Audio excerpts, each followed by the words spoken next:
जो पाकिस्तान में इस वक्त लॉ एंड ऑर्डर की सिचुएशन थी उसकी एक जो बड़ी एक इम्प्लीकेशन और जो बड़ा एक असर पड़ा वो ये है कि जो फ्रांस का सफारत खाना है, जो फ्रांस की एम्बेसी है इस्लामाबाद में, उन्होंने एडवाइस किया है अपने नेशनल्स को और अपनी कंपनीज को कि पाकिस्तान को टेम्परेरी बेसिस के ऊपर छोड़ दें। इतनी शिद्दत पसंदी की कि ये पूरी दुनिया में एक तो बदनामी, दूसरा पाकिस्तानी माशरा थ्रेटन हो गया और ये रियासत फंक्शन नहीं कर सकती। हम जो है ना आगे बढ़ सकते हैं ना रोटी कमा सकते हैं। सीन अक्रॉस द वर्ल्ड, हम आइसोलेशन में नहीं जी रहे हैं।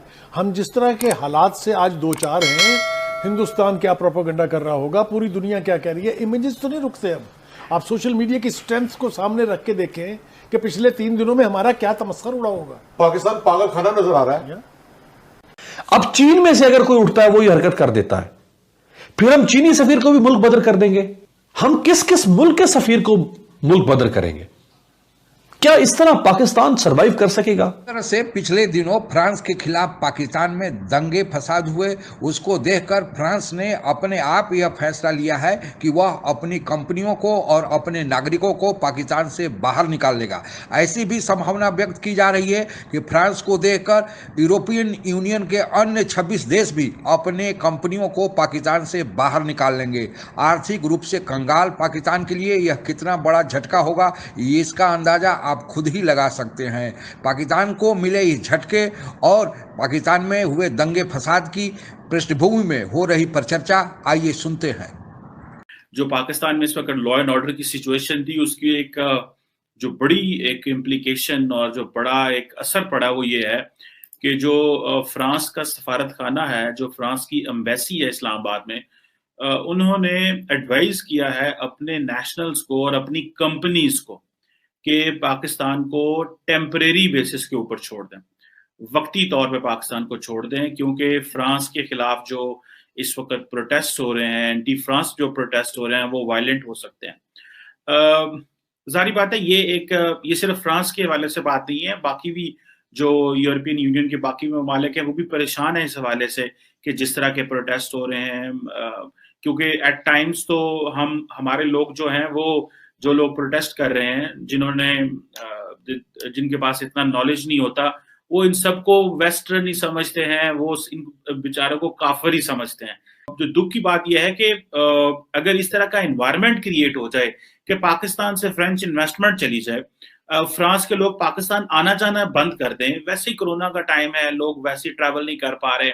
और मुझे याद है कि मैं फ्रांस गया पिछले साल, तो मैं वहां पाकिस्तान की एम्बेसी में गया, तो मुझे उन्होंने बताया कि हमने बहुत मेहनत की कि पाकिस्तान, बहुत सारे लोगों को फ्रांस से पाकिस्तान भेजा, और फ्रांस से पाकिस्तान भेजा टूरिज्म के लिए, और बहुत सारी मैंने उस एम्बेसी में, पाकिस्तानी एम्बेसी में किताबें भी देखी जो टूरिस्ट के लिए बुक्स छापी वहां की टूरिस्ट कंपनीज ने।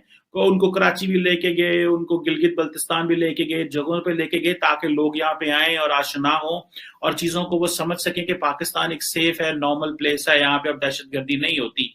लेकिन अब आप इमेजिन करें कि अगर इस तरह का वाकया हुआ है कि फ्रांस की हुकूमत खुद ही कह रही है, तो पाकिस्तान की वो जो टूरिज्म की ड्राइव है, पाकिस्तान की जो बाकी एक सॉफ्ट इमेज की ड्राइव है, उसको ये बहुत बड़ा धचका लगा है। ये तहरीक लबैक पर पाबंदी का जो फैसला, कैसे देखते हो आप उसको?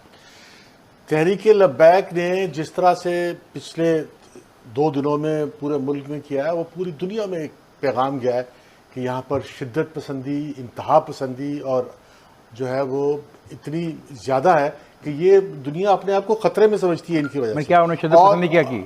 उन्होंने क्या शिद्दत पसंदी की? वो जो मुतालबा कर रहे थे, उस मुतालबे के तहत आप उस मुतालबे पे बात वो जो मुतालबा कर रहे थे, उस मुतालबे के तहत पाकिस्तान से तमाम गैर मुल्कियों को निकल जाना था और दुनिया में हमने आइसोलेट हो जाना था। एक लम्हे के लिए फर्ज कर ले कि कल को अमेरिका के अंदर कोई शख्स उठता है और वो हुजूर सल्लल्लाहु अलैहि वसल्लम की शान में गुस्ताखी करता है, फिर क्या हम ये कहेंगे कि अमेरिका के सफीर को मुल्क बदर कर दो? ठीक है, कर दिया, फ्रांस का भी कर दिया, अमेरिका का भी कर दिया। कुछ अरसे के बाद बरतानिया का कोई शहरी इसी किस्म की हरकत करता है, फिर हम कहेंगे कि बरतानिया के सफीर को मुल्क बदर कर दो, कर देते हैं जी, वो भी हो गया। अब चीन में से अगर कोई उठता है वो ये हरकत कर देता है, फिर हम चीनी सफीर को भी मुल्क बदर कर देंगे। इससे पहले स्वीडन में यह काम हो चुका है, गुस्ताखाना खा के आ चुके हैं। नॉर्वे या डेनमार्क में यह काम हो चुका है। हम किस किस मुल्क के सफीर को मुल्क बदर करेंगे? क्या इस तरह पाकिस्तान सरवाइव कर सकेगा? कोई मुल्क सरवाइव नहीं कर सकता इस तरह से। ये पहला वाकया नहीं है, ये तीसरा चौथा वाकया है कि इन्होंने इतनी शिद्दत पसंदी की कि ये पूरी दुनिया में एक तो बदनामी, दूसरा पाकिस्तानी मुआशरा थ्रेटन हो गया और ये रियासत फंक्शन नहीं कर सकती। हम जो है ना आगे बढ़ सकते हैं ना रोटी कमा सकते हैं। सीन अक्रॉस द वर्ल्ड, हम आइसोलेशन में नहीं जी रहे हैं। हम जिस तरह के हालात से आज दो चार हैं, हिंदुस्तान क्या प्रोपेगेंडा कर रहा होगा, पूरी दुनिया क्या कह रही है, इमेजेस तो नहीं रुकते। अब आप सोशल मीडिया की स्ट्रेंथ को सामने रख के देखें कि पिछले 3 दिनों में हमारा क्या तमस्खर उड़ा होगा। पाकिस्तान पागल खाना नजर आ रहा है। अंजम, मेरा ख्याल है कि आपने वो गालिबन एग्रीमेंट पढ़ा नहीं, उसमें तमाम गैर मुल्कियों का हवाला नहीं, गालिबन एक मखसूस शख्स का हवाला है, एक मखसूस मुल्क का वज़ीर हवाला दाखिला ने कहा है कि तमाम यूरोपियन उनको जाना पड़ना था, सफीरों को जाना पड़ना था, लोगों को जाना पड़ना था। यूरोपियन के लिए यहाँ जगह नहीं बचनी थी। पाकिस्तान जो है वो पूरी दुनिया में एक मजाक बन जाता, पाकिस्तान जो है वो गिर जाता। यूरोपीय यूनियन ने पाकिस्तान का बाइकआउट कर दिया, और अगर यूरोपीय यूनियन ने यह फैसला किया कि पाकिस्तानियों को वीज़ा नहीं देंगे, इनके साथ सफारती ताल्लुकात कम करेंगे और इनके साथ तजारत के मामलात भी खत्म करेंगे, तो जरा नुकसान का अंदाजा कीजिए। ये अरबों डॉलर्स का नुकसान बनता है, बहुत बड़ा नुकसान पाकिस्तान। एक बेतुका मुआहदा था जिसके अंदर वो चीजें जो फॉरेन ऑफिस के तय करने की हैं वो आप एक आउटफिट के साथ बैठ के तय करने जा रहे हैं। आपको पता नहीं था कि आप क्या कर रहे हैं। आप स्टेट हैं, आप एक इतने बड़े मुल्क के सफीर को बाहर निकालने का मुआहदा कैसे कर सकते हैं? ये आपकी गुंजाइश में, आपकी जुरिस्डिक्शन में था या नहीं था, आपको यही नहीं पता। फिर आपने एक गलती की, उसके बाद आपने उनसे एक्सटेंशन ली कि जनाब हमें 1 महीने का वक्त और दे दें। दैट मीन्स आपको प्रिसाइसली पता था कि आप क्या कर रहे हैं, और यही सबसे बड़ा मिसनोमर था, यही सबसे बड़ी गलती थी जिसने इस पूरी सूरत हाल को आज यहाँ ला खड़ा किया है कि FATF से हमारी जान वैसे नहीं छूट रही, ऊपर से बरतानिया बहादुर ने हमारा नाम डाल दिया है 21 उन मुल्कों के अंदर जो टेरर फाइनेंसिंग करते हैं। लेकिन बुखारी साहब बात यह है कि हमने अब आगे बढ़ना है ना। नहीं, आगे कैसे बढ़ेंगे आप मुझे बताएं, आप आगे कैसे बढ़ेंगे जब तक आप बात ही नहीं समझा पा रहे किसी को कि हुआ क्या है, ग्राउंड सिचुएशन क्या है। अब एक लॉ एंड ऑर्डर की सिचुएशन क्रिएट हो गई पूरे मुल्क में, एक ऐसा आलम, ऐसे मुआशरा बनता ऐसे हालात बन गए जहां पुलिस के साथ जुल्म हो रहा है। जो लॉ एनफोर्समेंट एजेंसीज हैं उनके खिलाफ डंडे सोटे चलाए जा रहे हैं, जख्मी किया जा रहा है, अगवा किया जा रहा है। तो हुकूमत को अपनी रिट एस्टैब्लिश करनी चाहिए। अपनी करनी का फल अब पाकिस्तान को मिलने लगा है। जिस तरह से पाकिस्तान में धार्मिक कट्टरवाद को बढ़ावा दिया गया, मुस्लिम और गैर मुस्लिम अल्पसंख्यकों के खिलाफ नफरत के बीज बोए गए, यहाँ तक कि शिया सुन्नी में भी लड़वाया गया। आपको यह बताते चलें कि पाकिस्तान एक सुन्नी बहुल्य देश है। यह सब पाकिस्तान के लिए अब गले की हड्डी बनते जा रहे हैं। वैसे तो भारत से अलग होने के बाद ही पाकिस्तान ने अपने को इस्लामिक स्टेट घोषित कर लिया। उसी समय से धार्मिक कट्टरपंथ पाकिस्तान में पैर पसारना शुरू कर दिया था। लेकिन इसमें तेजी तब आई जब धर्म को न मानने वाले कम्युनिस्ट सोवियत रूस ने अफगानिस्तान में प्रवेश किया, और 1979 में जब यह प्रवेश किया तो उसको वहां से निकालने के लिए पाकिस्तान ने अमेरिका से मिलकर मुस्लिम देशों के जिहादियों को एक साथ इकट्ठा किया, और यह जिहादी धर्म के नाम पर इकट्ठा किए गए थे, और उनको यह बताया गया था कि नास्तिक रूस को आने से अफगानिस्तान में इस्लाम को खतरा हो गया है। और अफगानिस्तान के बाद रूस का दूसरा निशाना अफगानिस्तान के बाद पाकिस्तान ही होने वाला है। सोवियत संघ, आज का रूस, अब तो अफगानिस्तान से चला गया, लेकिन अपने पीछे छोड़ गया तालिबान, जो आज एक दूसरे से भी लड़ रहे हैं और साथ ही वहाँ की चुनी हुई अफगानिस्तान सरकार से भी लड़ रहे हैं। आपको यह बताते चलें कि अफगानिस्तान सरकार को भारत का समर्थन प्राप्त है, और वहाँ के तालिबान को पाकिस्तान ने चूंकि पाल पोस कर बड़ा किया है, इसलिए उसका समर्थन पाकिस्तान को प्राप्त है।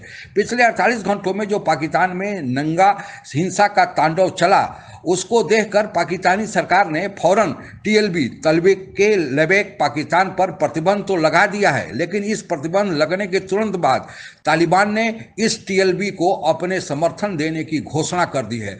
आप इससे अंदाजा लगा सकते हैं कि जिस तालिबान को पाकिस्तान ने समर्थन किया था, उसको पाल पोस कर बड़ा किया था, वही अब पाकिस्तानी सरकार के निर्णय के खिलाफ TLB तहरीक लबैक पाकिस्तान, जिसको पाकिस्तान ने अभी बैन किया है, उसका समर्थन देना शुरू किया है। है। इससे आप अंदाजा लगा सकते हैं कि आने वाले समय में पाकिस्तान में कितना बड़ा धार्मिक कट्टरवाद फैलने जा रहा है और इसका क्या रूप लेगा यह तो वक्त ही बताएगा।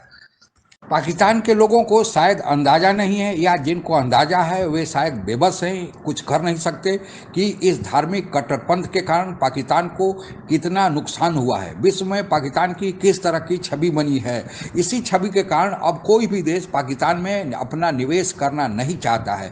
इसकी शुरुआत अब फ्रांस ने कर भी दिया है कि जो निवेश उसने पहले किया था वह अब बाहर निकालने लगा है।